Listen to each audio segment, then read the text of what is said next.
got major concerns about Oregon football right now. Coming into this season, they were the second favorite team to win the Big Ten, right behind Ohio State. A lot of people, including Nick Saban, are picking them to win the national championship this year.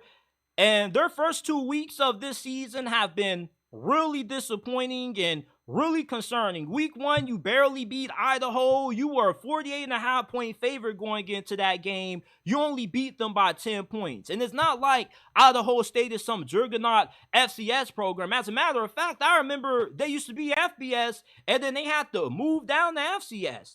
So you barely beat a team that got demoted from FBS to FCS. And then you say, okay, that's just week 1. You know, weird things happen. We're going to get it cleaned up against Boise State.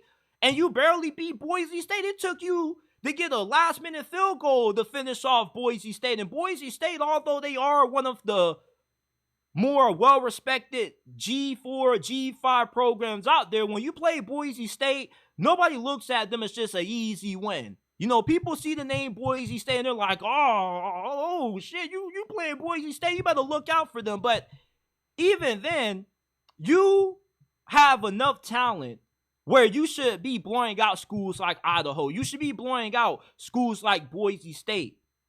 And the Oregon teams that we've seen the past 2 years under Dan Lanning, we don't see the same this year. This Oregon team doesn't look that good on the offensive line. They gave up 4 sacks against Boise State.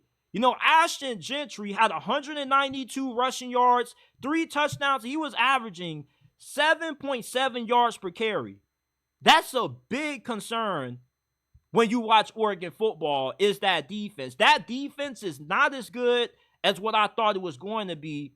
And it's surprising because Dan Lanning comes from the Kirby Smart coaching tree. You would think that his defense would be up to snuff, especially with how good of a portal class he brought in. I mean, Oregon's leading donor pretty much pledged unlimited NIL money to them, where they have the ability to buy anybody they want to out of recruiting out of high school or in the transfer portal. So there's no excuse for Oregon to be struggling in the fashion that they have these past 2 weeks.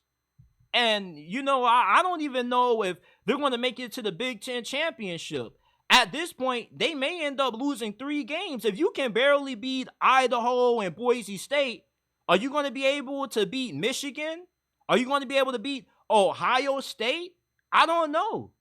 Because you're not playing up to the level of talent that you have on your team.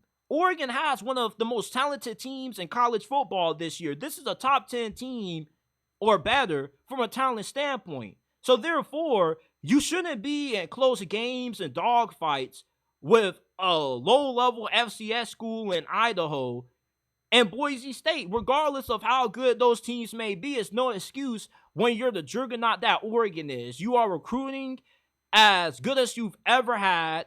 You're utilizing the portal better than you've ever had as well. There just is way too much talent, and people have way too much respect for Dan Lanning as a coach. Most people think he's a top 5, top 10 coach.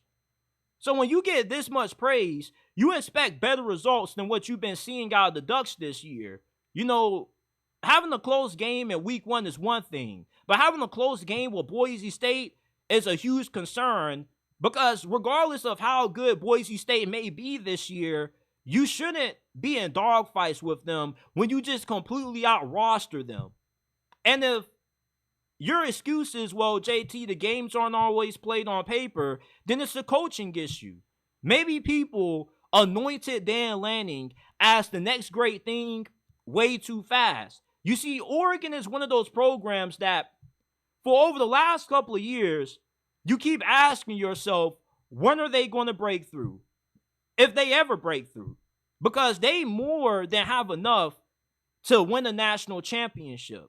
They just haven't been able to get it done yet. You're looking for that right head coach to get you over the hump. If Dan Lanning gets that coach, you know, you definitely don't feel confident about it with how these past 2 weeks have gone for you. So I'm extremely concerned about Oregon. Their offensive line has looked really bad. They were giving up sacks against Idaho. They were giving up sacks against Boise State.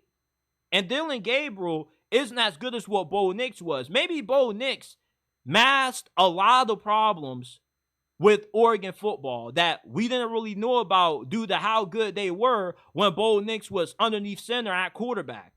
But now those issues are kind of starting to get exploited with how Oregon has looked these first 2 weeks.